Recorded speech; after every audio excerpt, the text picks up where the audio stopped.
보아스가 약속한 구체적인 내용을 잠깐 보겠습니다. 보아스는 가장 먼저 일의 우선순위를 알려줍니다. 자기가 기업을 물을 자 중에 하나인 건 분명한데 자기보다 더 가까운 친척이 있다는 것을 루스에게 알려줍니다. 자기가 가장 가깝다면 해버리면 되는데 자기보다 더 가까운 친척이 있기 때문에 그 사람이 우선권을 갖습니다. 기업 물으는 일은 책임이기도 하지만 동시에 의무이기도 합니다.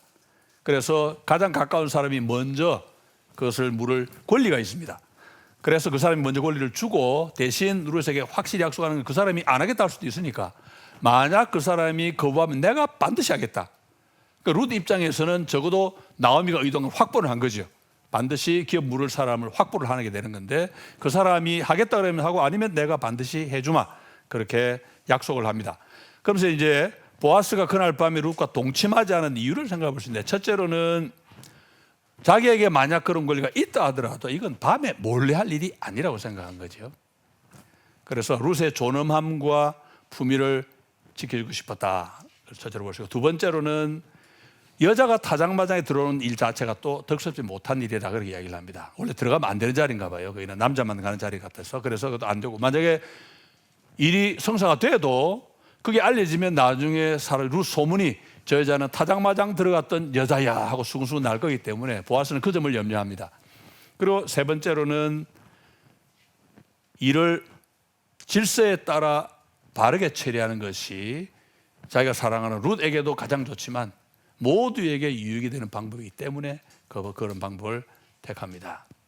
그리고 보아스가 책임 이행하는 문제를 이야기할 때 사실은 땅을 사주는 문제, 결혼하는 문제 두 개가 다 있을 수 있는데 보아스는 두 번에 걸쳐서 내가 너에게 이행한다는 표현을 씁니다. 내가 그 사람에게 먼저 너에게 이행하라고 이야기를 하고 안 할 경우는 내가 책임을 너에게 이행해 줄게.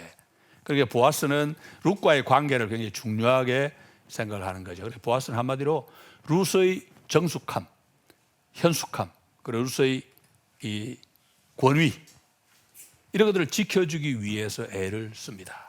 왜 그러냐? 보아스는 이제 룻과의 관계가 좀 달라졌습니다. 보아스는 원래 모든 사람에게 잘해줍니다. 그런데 내가 사랑하는 사람이 따로 생겼습니다. 특별한 여인이 됐습니다. 룻이. 그런데 그 사람에게는 각별한 관심과 정을 쏟는 게 당연합니다. 그 사람의 자존심과 그 사람의 권위와 그 사람의 여러 가지 것들을 생각해 볼 때 무엇이 가장 좋겠는가? 내가 생각할 때는 이렇게 해도 되는데 그 사람의 여러 가지를 고려할 때는 이렇게 하면 안 되겠구나. 그러니까 룻을 가장 먼저 생각을 하고 자기가 특별히 아껴야 될 사람이 된 그 룻을 위해서 모든 것을 지혜롭게 진행을 합니다. 그래서 성경은 룻이 아침에 일찍 일어났다 이야기를 하는데 뭐 일찍이라고 표현하고 아침에 일어났다 그렇게 되어 있고 그리고 보아스가 먼저 성으로 갑니다. 룻이 먼저 떠나는 게 아니고 보아스가 먼저 갑니다. 그런데 가기 전에 양식을 넉넉히 챙겨 보냅니다. 여기 여러 가지가 있을 수 있습니다. 첫째로는 룻이 지금 집으로 돌아가서 시어머니한테 보고를 해야 되는데 보아스가 이렇게 말합디다. 말만 가지고는 이게 좀 무게가 덜 쓸 수 있습니다. 그래서 양식을 양식 푸짐하게 오늘 타작한 양식을 푸짐하게 들고 들어가면 그 양식을 보시면 보아스의 말이 헛말이 아니겠구나. 적어도 무게가 실리겠지요. 그러니까 또 하나는 이제 일이 시작이 됐습니다. 나오미가 그냥 사고를 쳐버렸어요. 첫날 밤 치라고 이 자기 며느리 보내버렸단 말이에요. 그러면 일은 이제 진행이 돼야 됩니다. 그러면 어떻게 됩니까? 나오미 집안은 혼사를 치러야 됩니다. 혼사를 치르려면 돈이 들어갑니다. 돈이 필요합니다. 돈이 뭡니까? 양식이 돈입니다. 그래서 혼사 치를 비용을 위해서라도 곡식을 넉넉하게 해서 지어 보내지요.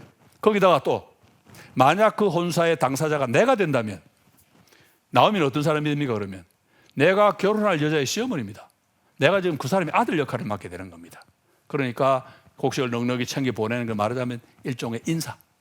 우리식으로 혼수이라면 좀 심한 표현이지만 어쨌든 나와 결혼을 이제 엮어질 사람이기 때문에 그 사람에 대한 예의 차원에서 인사 차원에서 곡식을 푸짐하게 안겨준 거다 그렇게 볼 수 있겠지요. 거기다가 나오미가 먼저 청혼을 한 거잖아요. 우리 며느리하고 같이 자시오. 동침하시오.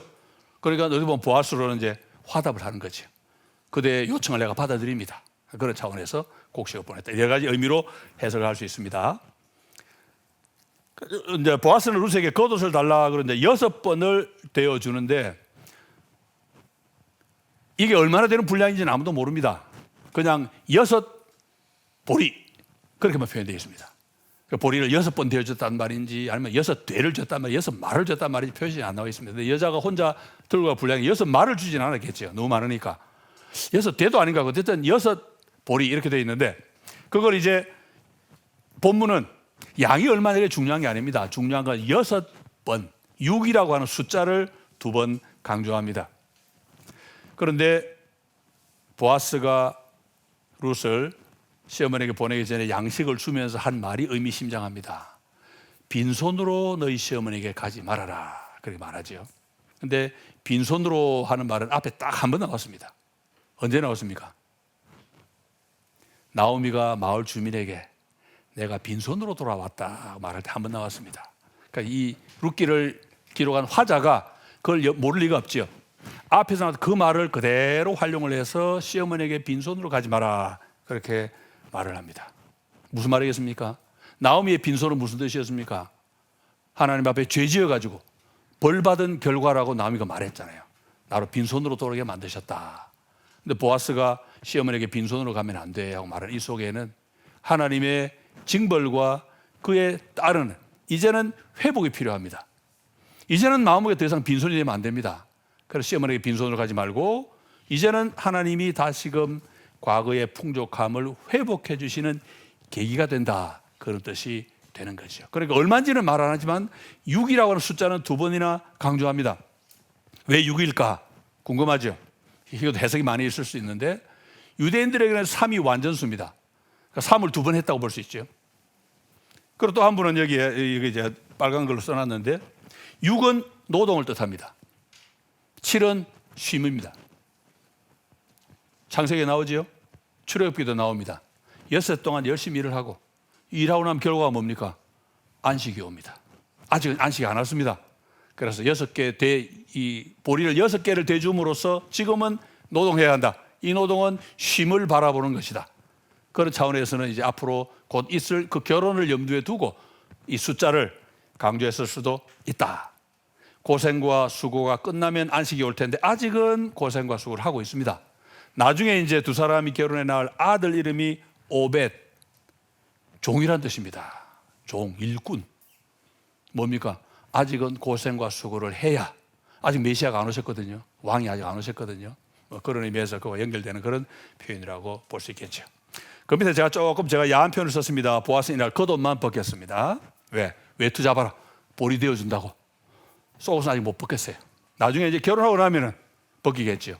보아스는 어떻게 보면 그 날을 여기서 기다리고 지금은 보리를 줍니다. 결혼하면 어떻게 됩니까? 이제 보리라는 인간치를 또 주겠지요. 그렇게 해서 메시아 대가 이어지는 그런 스토리가 전개가 될 겁니다. 그런데 보아스가 먼저 일어나서 자기가 성으로 들어갑니다. 왜? 빨리 가서 약속을 지켜야 됩니다. 보아스가 제일 먼저 가서 아침 일찍 성으로 가서 뭐 했냐? 장로 소집합니다.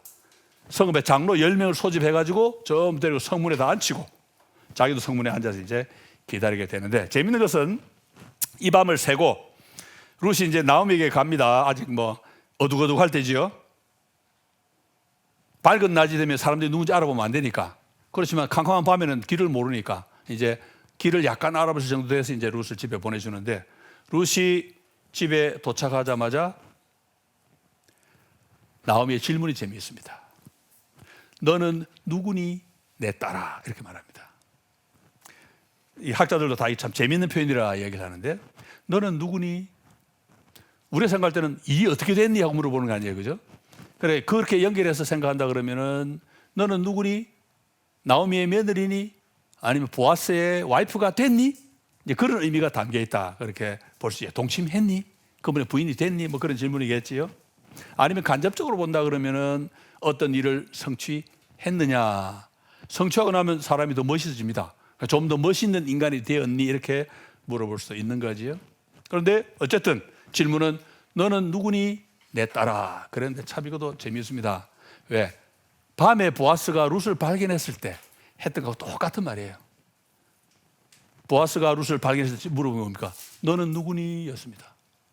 그리고 조금 있다가 내 딸아. 걱정하지 말아라. 이게 나오미가 이 말을 알고 하진 않았겠지요. 그렇지만 이 이야기를 풀어가는 화자는 보아스가 했던 그 말을 나오미에게 그대로 나오미 입에 들려줘가지고 똑같은 말을 반복하게 말합니다. 왜 그럴까? 두 사람이 이제 같은 일을 함께 진행을 합니다. 그 질문이 똑같아요. 너는 누구니? 내 딸아. 보아스가 물어봤는데 나오미도 너는 누구니? 내 딸아. 그걸 같이 이제 똑같이 일을 진행을 하는 거죠. 룻은 보아스가 한 일을 알려줬는데 제일 중요한 건 안 한 일이겠죠. 동침을 안 했습니다. 그게 제일 중요합니다. 그렇지만 자기가 다 하겠다고 약속했습니다 하는 그 내용을 다 들려줍니다. 그런 다음 이제 마지막 4장 메시아의 길로 들어갑니다. 보아스는 질서를 따라서 기업 물을 권리를 자기가 먼저 확보를 합니다. 그런 다음 베들레헴 주민의 축복 가운데 룻과 결혼을 하고 하나님의 자비로 아이 가운데 특별히 아들이 태어났고 그 아들은 나오미 집안만 세운 게 아니고 사실은 나오미 집안을 세운 게 아닙니다. 나오미 집안을 물론 세우겠죠. 그렇지만 성경은 그것보다 더 강조하는 게 메시아의 집안을 세워가게 됩니다. 다시 말하면 온 인류를 위한 구원의 길을 이 두 사람이 낳은 아들을 통해서 이제 하나님이 만들어 가시는 거죠. 자, 거듭 반복되는 것은 보아스의 위대함입니다. 정말 위대한 신앙인의 모습을 보여주는데 정말 이러면서 보아스는 예수 그리스도를 보여주는 예표입니다. 보아스가 지금 하려고 하는 일이 뭡니까? 나오미 집안을 살려주는 겁니다. 죽은 자처럼 된 그 집안을 자기가 돈 바쳐서 몸 바쳐서 다시 회복시켜주는 게 보아스의 목표입니다. 지금 이 나오미는 어떤 사람입니까? 자기 행복 추구하면서 동족 배신하고 다 챙기고 갔다가 사람 다 죽고 돈 다 날리고 빈털터리가 돼서 다시 정말 그 얼굴 쳐들고 고향으로 돌아온 사람입니다. 어디다 그게 어디라고 지금 낯들고 들어옵니까? 그런데 그런 사람을 보아스가 원망할 법도 하고 공격할 법도 한데 오히려 그 사람을 도와주고 집안을 살리려고 애를 씁니다. 이 과정에서 뭐 룻이 아무 역할도 안 했다. 그건 거짓말이겠죠. 보아스가 룻 보고 애틋한 마음이 생기고 뭐 그럼 그게 좀 더 영향을 미쳤을 수도 있겠죠. 그렇지만 보아스가 하려고 하는 그 일 자체는 너무너무 거룩하고 귀한 일입니다. 보아스에게 나오미는 배신자입니다. 흉년이 왔는데 부잣집이 그 집하고 우리 집하고 두 집입니다. 그 집 도망가 버렸어요. 창고 다 챙겨가지고. 나는 창고 열었습니다. 자기는 흉년 10년 동안 동족 먹이면서 있는 고생 없는 고생 다 했는데 만약 보아스가 인간적으로 서운함을 느꼈다면 어떤 마음 느꼈겠습니까? 만약 그 집이 도망만 안 갔더라도 같이 힘을 합쳐가지고 같이 얼마나 힘이 됐겠어요. 의지도 되고 서로 힘도 나고 좋았겠지요. 그런데 도망가는 바람에 자기만 고생을 바가지로 두 배로 합니다. 물론 그 결과가 뭡니까? 자기가 두 배로 부자가 됐겠죠. 그 집하고 반반 나누었으면 반반 부자가 됐을 텐데 자기 혼자 다 했으니까 자기 혼자 다 부자가 되었습니다. 그런데 그런 집을 그렇게 돌아온 그 집을 위해서 그리고 그 집을 세워주기 위해서 보아스가 나섭니다. 물론 룻이 계기가 되었을 수도 있죠. 젊은 여성이 아리따운 여성이 지금 같이 와 있습니다. 소매들이 그렇게 착할 수가 없어요. 믿음이 그렇게 좋아요. 너무 훌륭한 여성입니다. 밭에 와서 열심히 봉양하는 거 직접 자기가 봤고 대화를 나누면서 사람이 말도 얼마나 중요합니까? 우아하게 대화 나누고 야 이런 멋있는 사람 어디서 또 있겠습니까? 매력적인 여성에게 남자가 끌리죠. 그건 남자 나이 관계없습니다. 매력적인 여성에 당연히 끌리고 남자가 나이가 많다면 젊다는 거 하나만 해도 매력이 될 수 있는데 더 끌릴 수도 있겠죠. 그런데 중요한 것은 재산상의 손해를 감수해야 한다는 거지요. 땅을 사면 지금 풍년입니다. 땅이 더 있으면 재산 훨씬 많이 생길 수 있습니다. 그렇지만 결혼도 해야 되는데 결혼해서 아이가 생기는 순간 그 아이는 내 아이가 아니고 나오미의 손자가 됩니다. 그리고 내가 돈 주고 산 그 땅 전부 한 푼도 못 돌려받고 걔 소유로 이전해 줘야 됩니다. 이렇게 보면 정말 보아스는 우리가 배울 것밖에 없는 그런 사람이 아닌가 그런 생각이 듭니다. 어떻게 보면 참 불공평해요. 나오미가 한 건 뭡니까? 돌아온 것밖에 없습니다. 다 챙겨서 다 털어먹고 그냥 돌아온 거 하나밖에 없어요. 하나님은 돌아온 거 하나만 그냥 너무 예쁘게 보시고 탕자도 다 털어먹고 탕자 행위 오죽하면 화가 나가지고 집안에 안 들어가고 버텼잖아요. 결국 탕자 비유를 보면요 마지막 장면에서는요 세 사람 다 밖에 나와 있습니다. 싸운다고. 왜? 탕자 큰 형이 집에 안 가게 버티니까 아버지가 나와가지고 설득합니다. 설득하다 이야기가 끝나버려요. 탕자 형은 끝까지 안 들어가고 버텼겠죠. 얼마나 기분 나쁩니까? 자기는 아버지를 섬김에 부족함 없이 고생 다 했는데 얘는 한 거 없이 다 털어먹고 돌아왔는데 나한테 염소새끼 한 마리 안 주더니 얘를 위해서 소를 잡고 잔치를 합니까, 아버지? 제가 생각해도 불공평하죠. 제가 볼 때 보아스 충분히 그런 마음 갈 수 있습니다. 한 거라고 그냥 나가서 다 털어먹고 그냥 빈손으로 들어왔는데 그런 마음 갈 수 있는데 보아스는 놀랍게도 아버지의 마음을 그대로 가졌어요. 그냥 온 게 반갑고 그냥 기쁘고 그래서 그 마음으로 이제 일을 진행을 합니다. 열심히 진행합니다. 루스에게 약속했죠. 더 가까운 친척이 있으니까 그 사람에게 부탁하고 그 사람이 안 하겠다 그러면 내가 해주마. 그래서 보아스는요 야훼 이름으로 여호와 하나님 이름으로 맹세까지 했습니다. 자기가 헛말이 될 수가 없죠. 그러면서 자기 말이 거짓말이 아니라는 걸 보여주기 위해서 아침 일찍 룻보다 먼저 자기가 먼저 성에 들어갑니다. 가서 그냥 장로 10명 소집해가지고 성문에 앉혀놓고 자기도 딱 성문에 앉아가지고 자기보다 더 가까운 그 친척을 기다립니다. 성문에 앉았다 무슨 말인지 아시죠? 성문에 앉았다 이 말은 마을 지도자였다 이런 뜻입니다. 성문은 재판하는 자리고 지도자들이 모이는 자리입니다. 그래서 10명의 장로를 소집하는 것도 아무나 할 수 있는 거 아닙니다. 자기 그만큼 권위가 있었기 때문에 장로 10명 소집하고 자기가 이제 대표가 돼가지고 딱 앉아서 그 친척을 기다립니다. 성문은 또 모든 사람이 드나드는 곳이기 때문에 거기 딱 지키고 있으면 뭐 안 만날 수가 없겠지요. 제 생각에는 만약 이 사람이 원했다면 보아스는 그 사람이 누군지 압니다. 그 사람 집도 뭐 알았겠죠, 당연히. 원하면 가서 찾아갈 수 있습니다. 근데 지금 보아스가 지금 의도하는 게 뭡니까? 모든 사람이 보는 앞에서 지금 결론을 내려야 됩니다. 그래서 일부러 성문에 자리를 잡았고 장로 10명을 초대를 했고 그래서 그 사람이 지나가기만 기다리고 지나가는 자리에서 딱 잡으면 그 사람도 모든 사람 앞에서 일이 진행이 되니까 확실하게 결론이 나겠죠. 여기서 이제 나오미하고 보아스가 얼마나 다른지 아시겠죠. 나오미는 밤에 몰래 보냈습니다. 근데 보아스 거꾸로 밝은 대낮에 모든 증인 앞에서 환하게 확실하게 증명이 되도록 이렇게 일을 진행을 합니다. 왜냐하면 이 일은 남모르게 진행해야 될 부끄러운 일이 아니고 모두의 앞에서 당당하게 떳떳하게 해야 될 그런 일인 줄 알았던 거죠. 왜? 내가 볼 때 룻은 너무나 훌륭한 여성입니다. 그 룻에게 어울리는 방법으로 해야지 그 룻의 훌륭함에 조금이라도 누가 되는 그런 방식으로 하면 안 되죠. 그래서 나보다 더 가까운 그 사람하고 나 사이에 명확한 판단을 하고 사람들이 다 확인해주고 하는 그런 자리에서 간밤에 일어나지 않은 그 일이 앞으로는 공개적으로 모든 사람 앞에서 진행을 하려고 합니다. 그래서 드디어 친척이 나타났습니다. 마지막 5번째 보라 또 나옵니다. 보라 주의를 환기합니다. 보아스가 그 사람을 부르는데 이름을 안 부릅니다. 히브리어 원어도 아주 애매한데 그냥 우리식으로 하면 아무개여 하는 표현입니다. 아무개여.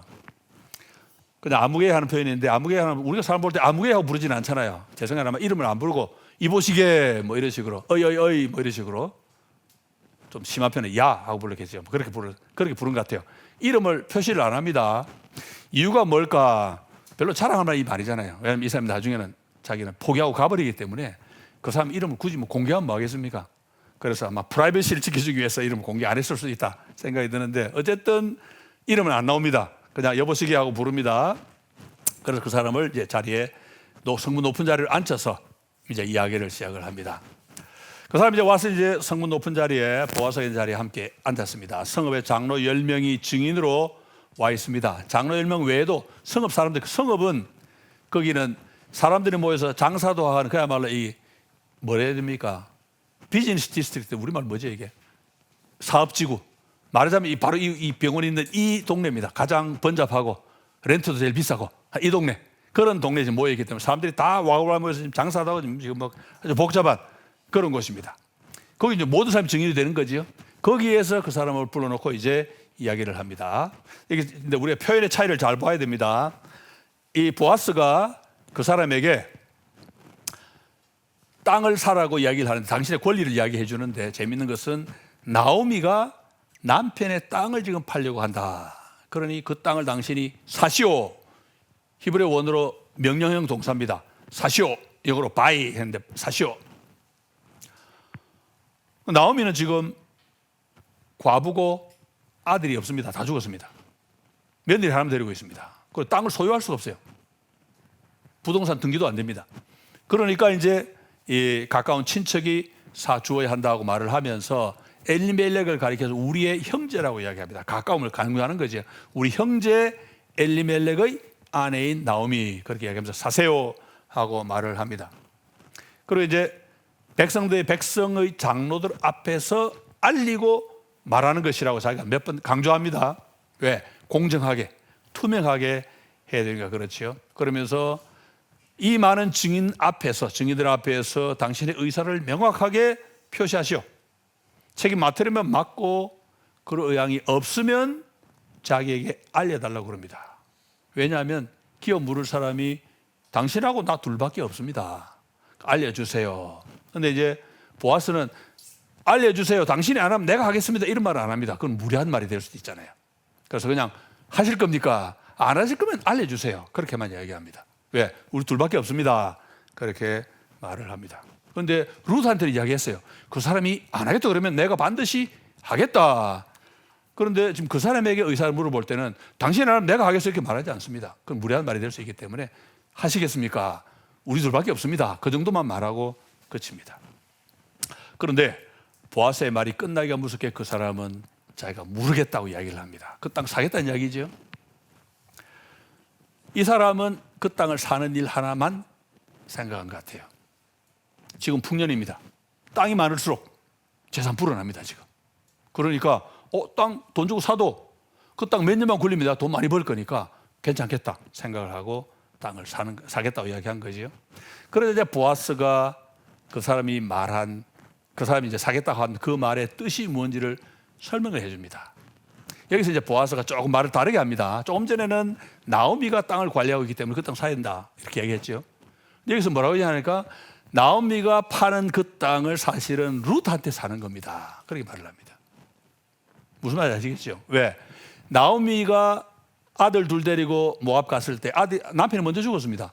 그럼 그 땅은 맏아들인 말론한테 상속이 됐어요 이미. 그런데 아들들도 죽어버렸습니다. 그럼 그 땅 어떻게 됩니까 지금? 누가 먼저 죽은지 말하지 않지만 적어도 오르반은 안 돌아왔으니까 룻만 돌아왔죠. 그러면 그 땅을 팔 일은 나오미가 하는 일이 아니고 룻이 합니다. 차이점이 뭔지 아시겠습니까? 나오미가 땅을 팔면 내가 사도 나오미하고 결혼 안 해도 돼요. 나오미 이미 나이가 많습니다. 근데 만약 룻이 그 땅을 팔면 땅도 사주고 결혼도 해야 됩니다. 왜? 룻은 젊거든요. 결혼해서 아들을 낳아가지고 내가 산 그 땅을 그 아들 이름으로 물려줘야 됩니다. 이게 당시 기업 물으는 풍습입니다. 그래서 이 사람은 처음에 나오미가 판다고 그러니까 살게 내가 기업 물으겠습니다. 근데 보아스가 그게 아니고 나오미가 파는 그 땅은 사실은 룻이 파는 건데 룻에게 땅을 사는 그날 룻하고 결혼도 해야 되고 집을 세워줘야 된다. 이 말은 자손을 낳아서 이 재산 물려줘야 됩니다. 그런 뜻입니다. 그렇게 말을 합니다. 차이가 크죠. 나오미는 늙은데 룻은 젊은 과부입니다. 그래서 결혼의 의무까지 같이 들어간다는 걸 이제 보아스가 알려줍니다. 그랬더니 그 사람이 아이고 그럼 나 안 할래. 자기도 무슨 말인지 알지요. 룻아 결혼하면 애 생길 겁니다.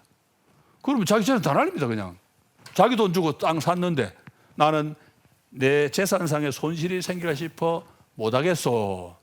말을 싹 바꿔버립니다. 젊은 여인과 결혼하는 게 재미있을지는 모르죠. 그렇지만 땅은 금방 돌려줘야 됩니다. 만약에 아이가 빨리 태어나면요 농사 한 번도 못 짓고 그냥 줘야 됩니다. 엄청난 손실 아닙니까? 그러니까 내 기업의 손해를 감수하면서까지 남의 기업 세우는 일을 내가 할 필요가 있나? 그래서 그 사람 기업 물으는 이 권리를 보아스에게 넘기는데 재미있는 것은 하겠다는 말을 한 번밖에 안 합니다. 그런데 못하겠다는 말을 두 번 합니다. 왜? 확실하게 하는 거죠. 안 합니다. 진짜 안 합니다. 확실하게 이야기하는 거죠. 보아스가 기대했던 그거죠. 이제 안 하겠다고 이 사람 확실하게 밝혀야 되는데 이 사람이 그걸 알았는지 두 번이나 이야기를 하고 그 다음에 신발도 벗어줍니다. 이것도 재미있는데 성경에는 신발을 벗는 일이 어떻게 나오냐면은 형제 간에 이 계대 결혼을 할 때 형이 자식 없이 죽고 동생에게 결혼을 시키려 할 때 동생이 하기를 거부할 수 있다 이거예요. 그때 동생이 거부하면 사람들이 가서 동생을 때려주고 신발을 강제로 벗깁니다. 그리고는 이 집은 신발 벗겨진 사람의 집이다 하고 이제 욕을 하는 겁니다. 자기 의무를 충실하게 하지 않는 사람을 비난하는 말이죠. 그런데 이 시대는 이 문화가 바뀌어가지고 약속을 하고 난 다음에 그 약속이 확실하다는 증거를 삼기 위해서는 신발을 벗어 주는 그런 풍습이 생겼던 것 같습니다. 그랬더니 이 사람이 그 풍습을 이용해가지고 나 안 합니다. 안 합니다. 두 번 말하고 난 다음에 신발까지 벗어서 주면서 도장을 콱 찍는 거예요. 지금으로 말하면 인감 도장을 꽝 찍는 겁니다. 양도 증서 꽝. 확실하게 이제 보아스에게 그게 넘어오게 됩니다. 여기서 이제 제가 이게 빨간 줄로 좀 의문을 내가 적어놨는데 궁금한 것이 보아스가 왜 처음에는 나오미가 판다고 말을 했을까? 보아스는 알고 있습니다. 지금 나오미가 파는 게 아니라 룻이 파는 겁니다. 지금 룻이 이미 상수됐기 때문에 룻이 파는 건데 왜 룻이 판다고 말하지 않고 보아스가 판다고 말을 했을까? 그래서 보아스를 안 좋게 본다 그러면은 룻하고 결혼해서 마치 결혼하기 젊은 자하고 결혼하기 위해서 땅을 사는 것처럼 그런 느낌 안 주려고 그냥 나오미가 말을 하고 그 사람이 만약에 나오미한테 땅 사라 그런데 에이 나 안 살래 그러고 말면 자기가 너무 쉽게 그걸 탁 다시 인기받을 수 있잖아요, 그죠? 그래서 그렇게 했을 수도 있는데 그건 우리 보아스를 너무 나쁘게 보는 거고 지금 적어도 룻기가 그려주고 있는 보아스라고 하는 사람의 인품을 볼 때는 제가 볼 때는 보아스가 왜 나오미가 말했냐 보아스 자신이 그렇게 생각했던 것 같아요. 왜냐하면 보아스는 지금 단순히 이걸 룻하고 결혼하고 하는 이 개인적인 뭐 로맨스 이런 차원이 아니고 내가 지금 이 사람하고 이 사람의 땅을 사준다고 하는 것은 이 집 남자 전부의 책임을 내가 이행하는 것이다 그런 생각을 한 것 같아요. 그리고 자기가 볼 때는 나오미한테 사는 게 맞습니다. 나중에 보아스가 이 땅을 사고 난 다음에 권리를 받고 난 다음에 뭐라고 이야기하냐면 자기가 엘리멜렉과 말론과 그건 기련을 먼저 얘기합니다. 엘리멜렉과 기련과 말론의 역할을 자기가 이제 떠맡았다는 식으로 이야기를 합니다. 그러니까 보아스는 지금 의도한 게 젊은 여자가 결혼하는 게 아니고 내가 일을 하면 땅도 사주지만은 이 집을 내가 다 살려줘서 이 집의 남자 역할을 내가 다 해야 한다. 그걸 알고 있는 거죠. 그런 의미에서 그 사람에게도 지금 나오미가 판다.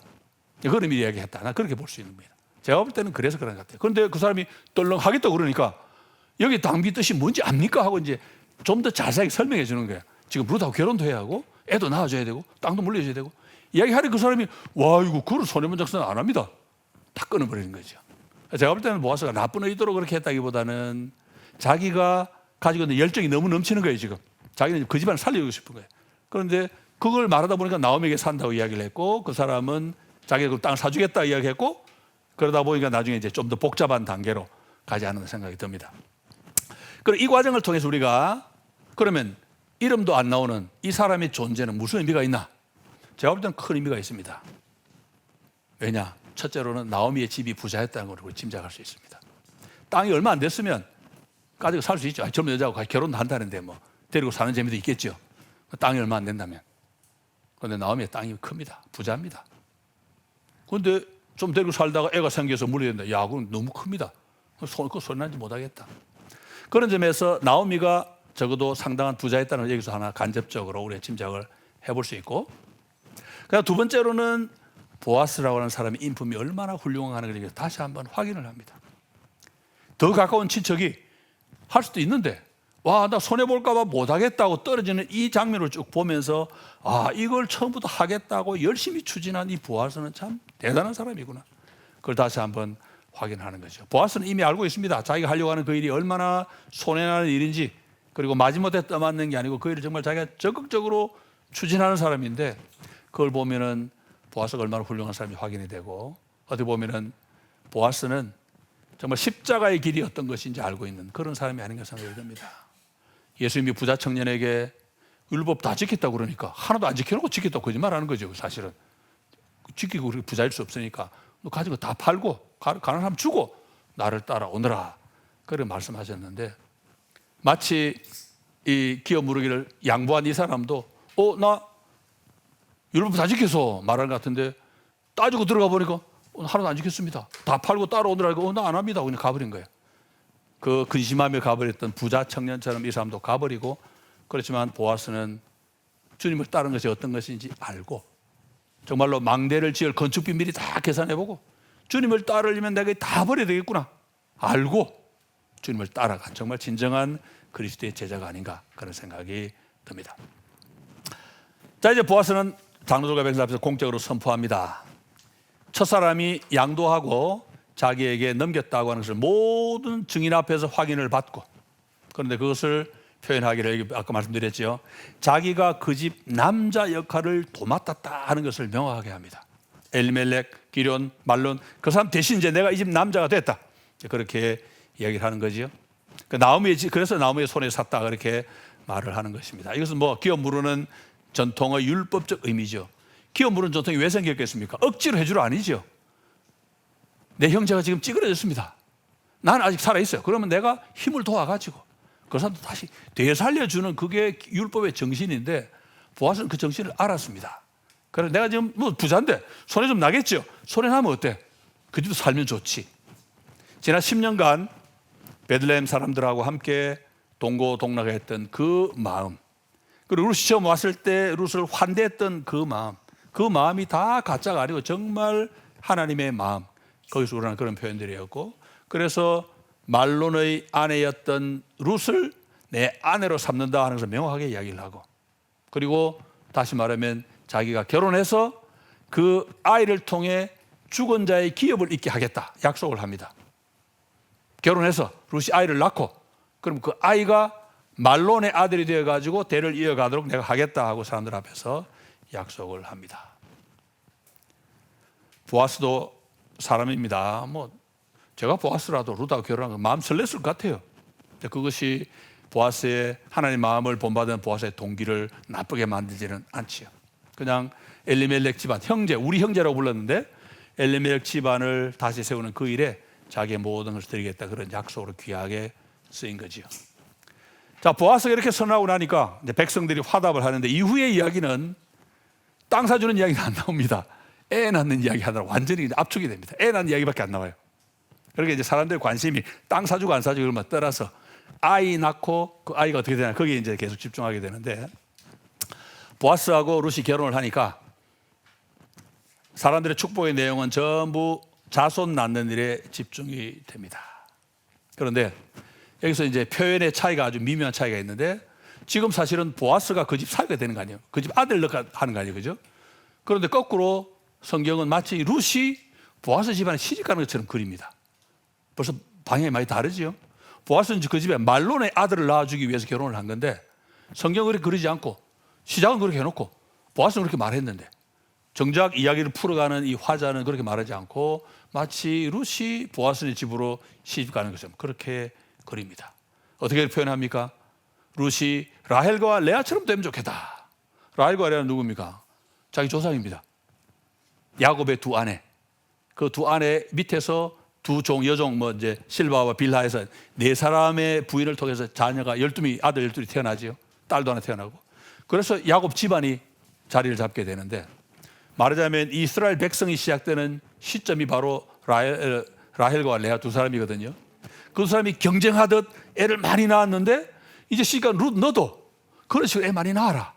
그걸 축복하는 거예요. 지금 자기 조상이기 때문에 언급도 하고, 그리고 이제 둘이서 경쟁하듯 다산했기 때문에 그렇게 이야기하기도 했고, 그 다음에 더 의미가 있는 것은 그렇게 해서 야곱 집안이 시작이 된 것처럼 이제 보아스와 룻의 결혼으로 새로운 시작이 이루어지기를 바란다. 새로운 민족 뭐겠습니까?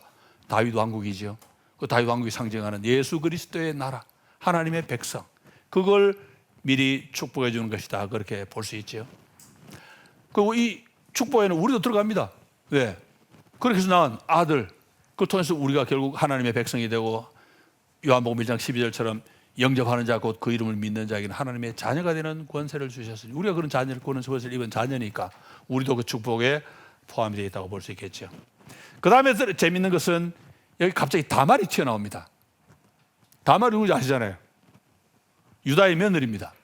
자기 시아버지가 자기를 며느리로 간택을 해놓고 맏아들하고 이제 에르하고 결혼을 했는데 에르가 여호와 앞에 악하니까 여호와가 죽이시고, 그 다음에 동생한테 가서 형수하고 동침해서 애를 낳아라. 동침을 하는데 임신은 안 되게 만듭니다. 그걸 반복을 해요. 자꾸 하나님 에르도 죽여버리십니다. 오난도 죽이십니다. 다말은 남편 죽고 시동생 죽고 아들 하나 더 있습니다. 셀라라는 아들이 있는데 유다가 이 아들을 못 주겠어요. 왜? 자기 들어온 며느리 남편 잡아먹는 귀신이란 말이에요. 지금 막내 줬다 막내 또 죽을까 봐 겁이 나서 못 줍니다. 유다 그런 말합니다. 셀라 죽으면 안 돼. 이러면 안 줍니다. 그럼 다말로서는 그럼 이혼을 시켜 아예 그냥 자기를 친정으로 보내주든지 이제 신주로 보내는데 과부 옷 입고 가라 그러거든요. 내면으로 계속 있으라 이런 뜻입니다. 유다 밑에 있습니다. 재혼 못해요. 그 차라리 재혼시켜버리든지. 재혼을 안 시켜주고 자기 아들하고 결혼 안 시켜주고. 뭐 이유는 돈 때문이에요. 사실 유다도. 왜냐하면 재혼시키려면 돈을 좀 줘서 보내야 되는데 돈 주기 싫은 거야. 그걸 붙잡아 놓은 거야. 아들하고 결혼하면 돈 안 줘도 되잖아요. 재산이 집에 묶이니까. 결혼시킬 희망이 안 보입니다. 그래서 다말이 과감하게 과보옷 확 벗어던지고 창녀 탁 입고는 그냥 얼굴 딱 가리고 신문 감춘 거죠. 시아버지 유혹해가지고 바로 동치미하고 바로 그냥 애 낳아버리잖아요. 그렇게 태어난 아들이 베레스와 세레. 갑자기 다말이 왜 나왔겠습니까? 다말이가 지금 책도 하나 써놓은 게 있는데 다말이 참 신기한 게 뭐냐면 성경에서 가장 희대의 폐륜을 저지른 사람입니다. 제일 아버지하고 동침한 롯의 딸은 차라리 약과예요. 지금 자기는 유다의 아들 둘하고 이미 다 잤잖아요. 시아버지 유혹에 또 잡니다. 그걸 애를 낳았어. 희대의 폐륜인데 놀랍게도 성경 어디에도 다말을 정죄하거나 비난하지 않습니다. 신기하죠. 그 여기 지금 다말이 등장합니다. 다말이 왜 나왔을까? 이유는 첫째로 뭐겠습니까? 베들레헴 주민들이 대부분 다 다말의 후손입니다. 다말이 베레스와 세레를 낳았는데 다 베레스 후손들이 주로 베들레헴 주변에 살아요. 왜? 다 이게 다윗 혈통이 되는 사람들이니까. 희대의 폐륜을 저질렀는데 그 폐륜 저지른 사람이 우리 할머니다. 함부로 욕 못합니다. 내 자손이면. 여기 지금 베들레헴 사람들이 그래요. 우리 할머니가 저지른 일인데 이거 어떻게 욕을 해요? 지금. 욕 못합니다. 그 이유 하나 있고 또 하나는 두 번째로는 두 사람의 나이가 보아스하고 룻의 나이가 마치 시아버지하고 며느리 정도 되는 이런 정도의 나이 차이가 난단 말이에요. 그러니까 비슷해서 이야기를 한 것 같은데 제가 보기에는 지금 아까 이 모압을 이름을 세탁할 의미도 있다 말씀을 드렸는데 여기서는 다말의 행위를 좀 세탁하려고 하는 그런 의도도 있다는 생각이 듭니다. 그러니까 엉뚱이 다말을 탁 집어넣어가지고 다말이 한 일이 희대의 폐륜인데 그렇게 나쁜 짓은 아니야 하는 그런 의미를 슬쩍 집어넣은 거예요. 거기도 뒤에서 또 이게 모압 여인이란 말을 보아스가 여러 번 합니다. 왜냐? 모압도 좀 여기서 막판에 좀 세탁을 좀 해야 되니까. 왜 세탁을 해야 되냐? 정당화를 해야 됩니다. 정당화. 우리 조상님이 저질렀는데 그 조상님 저지른 그 죄 때문에 내가 태어났단 말이에요. 우리 부모 죄 지었어 이렇게 말 못하는 거예요. 정당화를 하기 위해서 언급한 것 같고 그리고 그럼 정당화를 해야 되는데 정당을 어디서 찾냐? 지금 보아스가 룻과 결혼한 이거는 제도상으로 계대 결혼입니다. 그렇죠? 자녀를 못 낳기 때문에 내가 대신 땅도 사주고 결혼해서 아이를 낳아주겠다는 건데 다말하고 유다를 꺼낸 이유도 제가 볼 때는 같은 명분을 줘가지고 다말이 유다하고 동침한 것도 계대 결혼 차원에서 볼 수 있다. 실제로 유대인 학자들이 많이 봅니다. 다말이 아들하고 결혼하고 둘째 아들 결혼하고 셋째하고 결혼해야 되는데 시아버지 안 준단 말이에요. 그러니까 에라 하고 시아버지가 잡버렸단 말이에요. 그것도 역시 계대 결혼의 차원에서 볼 수 있다. 그렇게 봅니다. 왜? 자기들이 후손이니까 할머니 욕 못하는 겁니다. 할머니 잘했다고 그랬죠 어떻게? 그리고 내가 태어났는데.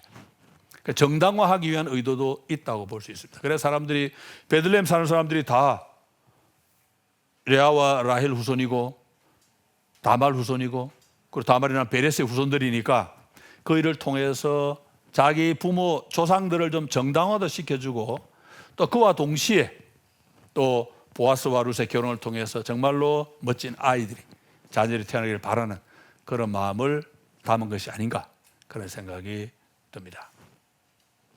그리고 이제 유다와 다말의 근친을 언급하면서 모압의 이야기도 하지요.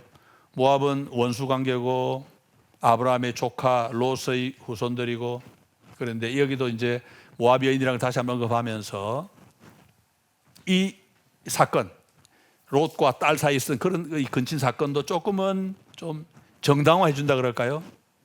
왜? 거기 태어난 룻이 모압 쪽 룻이 지금 와서 보아스와 결혼도 했으니까 이제는 좀 봐주자. 잘했다가 아니고 이제는 좀 봐줍시다. 저는 이것이 왜 중요하냐니까 이제는 과거에 있었던 폐륜 온갖 것들을 다 쌓아놔서 보아스와 룻이 결혼한 여기에 다 얹어가지고 이 두 사람의 결혼을 통해서 사사시대 혼란이 끝나고 과거의 모든 죄도 이제 다 품어주고 용서하고 화합하고 이제는 새 시대로 갑시다. 그런 의미에서 다 얹어가지고 그러고 난 다음에 하나님이 자비를 베푸셔가지고 아들이 태어납니다. 그럼 이제 하나님이 우리의 축복을 받으셨으니까 하나님 이제는 막 이 롯과 딸도 용서해 주시고 유다와 다말도 품어주시고, 그렇게 해서 우리가 이제는 우리를 모두를, 그렇다고 죄가 없어지는 건 아닙니다. 그렇지만 이렇게 해서 메시아의 후손이 이제 조상이 태어나고 나중에 메시아가 오시게 되면 어떻게 됩니까? 주님이 오셔서 우리의 모든 죄와 허물을 대신 지시고 십자가에 달려 주심으로써 우리 모두가 다 용서받을 수 있는 길이 열립니다.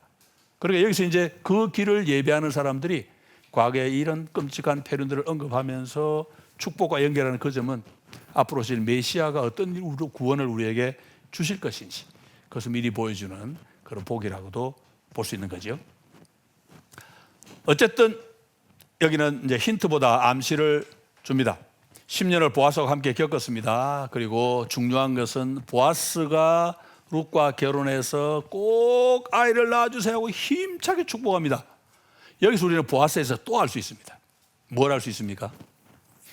베들레헴 주민이 알고 있는 보아스가 얼마나 위대한 사람인가 알 수 있습니다. 만약 여러분, 내가 보아스인데 젊은 여인하고 결혼한 게 좋아가지고, 그리고 땅 지금 자기 집에 종이 많습니다. 땅만 더 생기면 얼마나 농사 많이 지을 수 있습니다. 내가 보아스라면은 돈 주고 땅 사가지고 결혼도 하지만 오난처럼 애만 안 생기면 최고 아니겠어요, 그죠? 땅 많아지니까 농사 많이 지고 부자 되고, 젊은 여인하고 결혼도 했는데 애가 안 생기면 땅 안 줘도 됩니다. 내 땅입니다, 그는. 희년 될 때까지 내가 가질 수 있어요. 그리고 내가 인간적으로 좀 나쁜 마음 가졌다 그러면 최고로 좋은 케이스는 사람들에게 과시는 다 하고 내가 땅 물려줄 거야. 그러는 애만 안 생기면 최고 좋잖아요. 땅도 내가 가지고 젊은 여인도 결혼도 하고, 그러면서 땅은 안 뺏기고. 그런데 베들레헴 주민들이 알고 있는 보아스는 그런 사람이 아닙니다. 이 사람은 정말로 나오미 집안을 살려주고 싶어하는 사람이고, 이 사람의 마음에는 정말로 내가 룻과 결혼해서 꼭 빨리 아들을 낳아가지고 말론의 아들이 되어서 그 집이 살아나게 해주고, 그런 걸 베들레헴 주민이 알았기 때문에 충심으로 축복이요, 땅하고 상관없어요. 축복은 딱 하나만, 애 많이 낳아라 이거 봐, 다 그냥 집중되는 거예요. 그리고 보면서 야, 보아스가 정말 베들레헴 주민에게 이렇게 인심을 얻은 사람이구나 확실하게 인정이 되고, 베들레헴 주민들도 보아스가 한다 그러면 진짜입니다. 이거는 가짜가 아닙니다.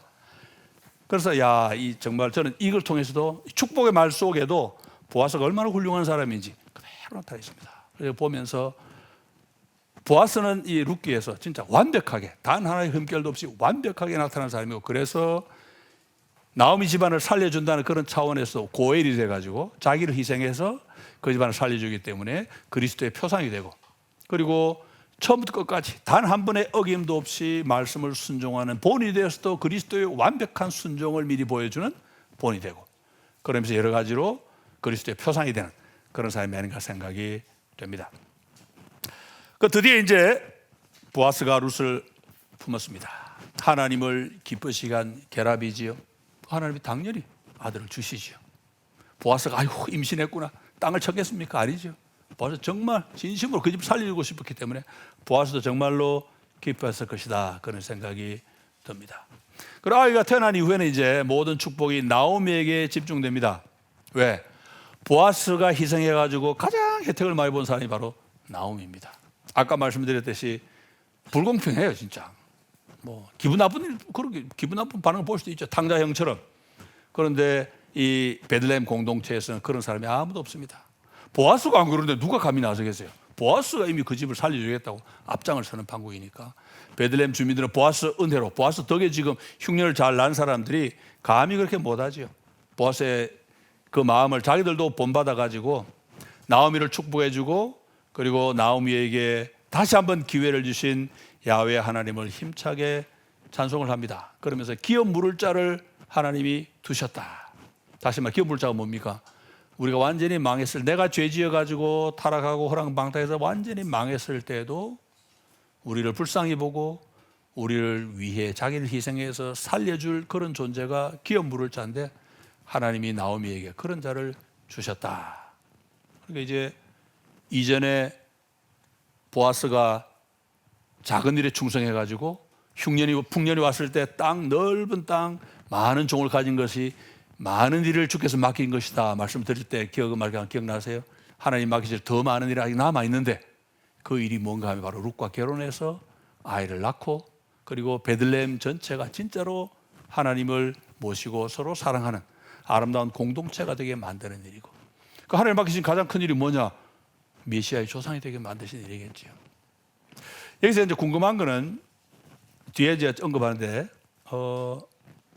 일단 다른 것부터 먼저 봅시다. 여기부터 일단 이 여인들의 축복 내용을 먼저 보고, 축복 내용은 간단히 말하면 이거 시편 23편 3절 언급했지요. 나오미가 죽었다 살았습니다. 자기가 죽었다고 생각을 했는데 하나님이 기업 물을 자를 주시는 바람에 살아났습니다. 엘리멜렉 가문이 다시 살아났지요. 그리고 나오미만 칭찬하는 게 아니고 나오미보다는 사실 칭찬 더 받을 사람이 룻이지요.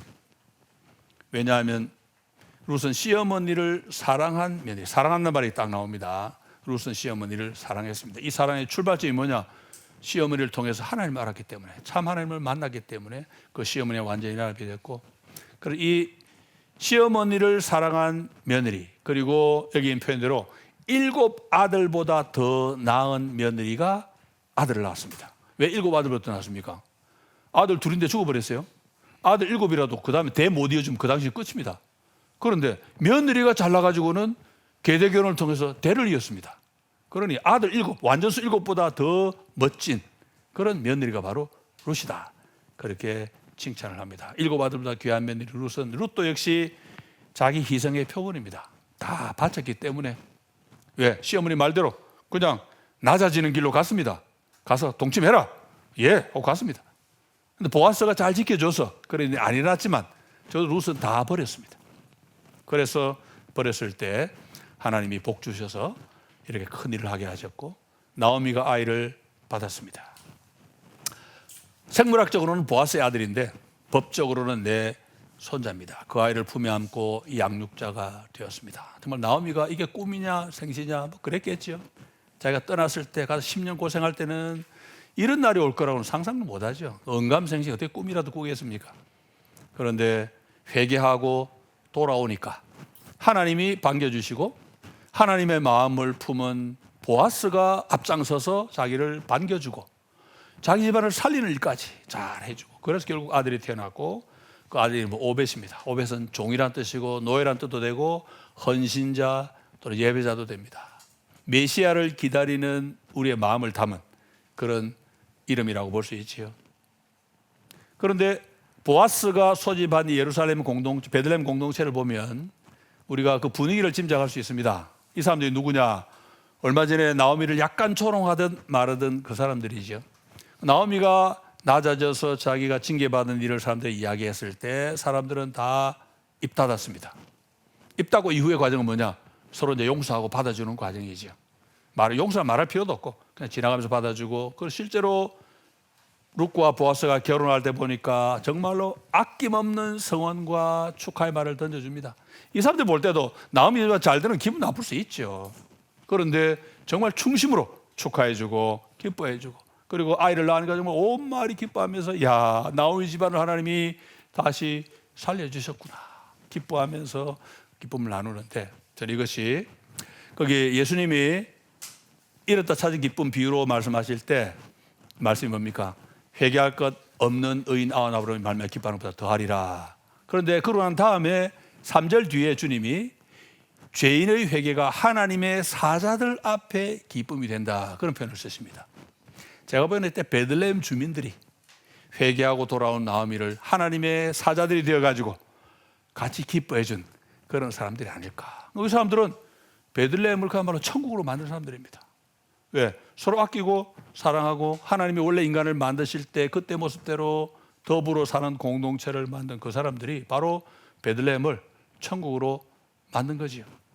회개하고 돌아온 죄인 나오미 한 사람으로 온 마을이 기뻐했습니다. 그러면 그 사람들이 다 하나님의 사자들이고 이미 천국이 된 거지요.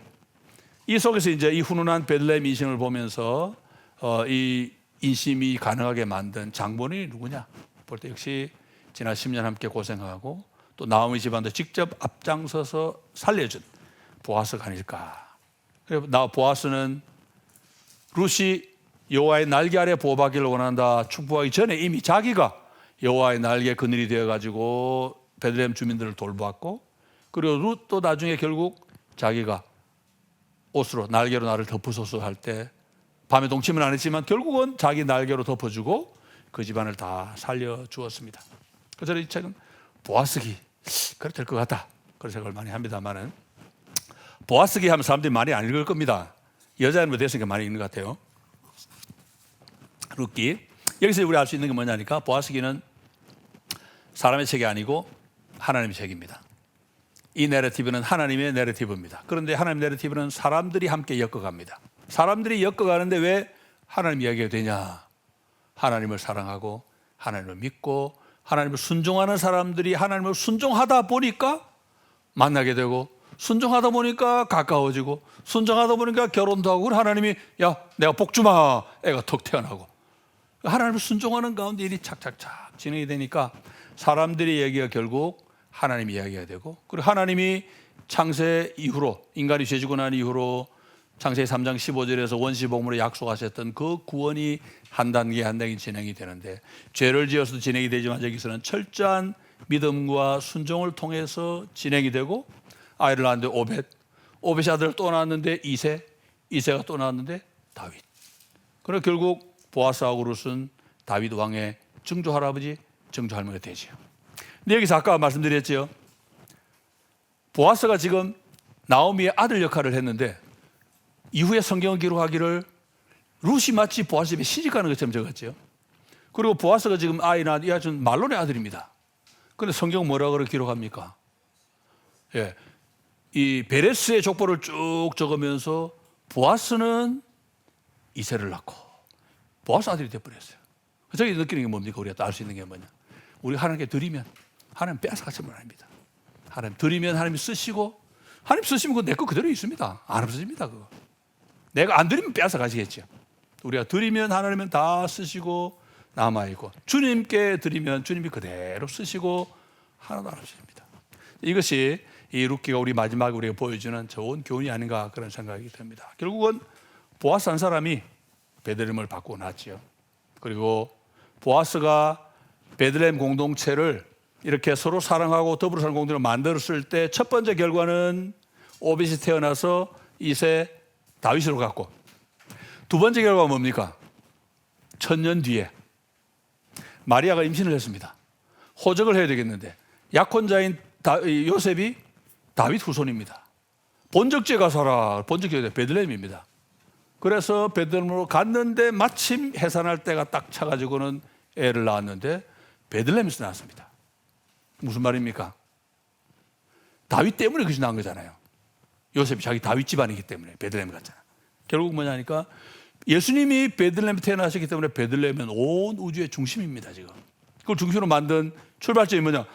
요셉이 마리아와 같이 가서 그걸 낳았기 때문인데, 그렇게 된 이유가 뭐냐니까 1000년 전에 다윗이 태어나기 때문이고, 그렇게 된 이유가 뭐냐니까 불과 몇 대 전에 보아스와 룻이 이 베들레헴 공동체를 서로 더불어 사는 아름다운 작은 천국으로 만들었기 때문에, 그 결과 다윗이 태어나고 1000년 뒤에는 메시아가 태어나고, 그래서 그 작은 베들레헴 공동체가 우주의 중심이 되어버렸습니다. 자, 설교할 때 이거 자주 인용합니다.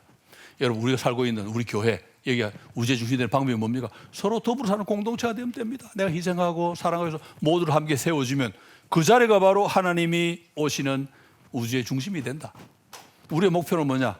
내가 사는 그 자리를 우주의 중심으로 만드는 것이 아닌가. 그렇게 설교도 했습니다. 오늘 지금 이 이야기도 결국 설교로 끝이 나는데, 결국 서로 아끼고 사랑하는 무리가 사사시대의 혼란을 끝내고 왕의 길을 열었습니다. 시작은 사사들이 치대하던 때에 그 땅에 흉년이 드니라, 이거 뭐 설상가상 아주 엉망으로 시작을 하고 죄 지은 사람으로 시작을 했는데, 그 사람이 회개하고 돌아오고 난 뒤로부터는 분위기가 확 바뀌어가지고 점점 은혜 받는 길로 가고, 결국은 그 모든 일을 통해서 메시아가, 그러니까 왕국이 이루어지고 다윗 왕이 오는 그런 시대가 되어서, 이제는 앞에 있는 사사기가 끝나고 룻기로 와서 사사시대 시작이 됐다가 마지막 결론은 왕의 족보로 끝이 나고, 룻기 다음에 뭐가 옵니까?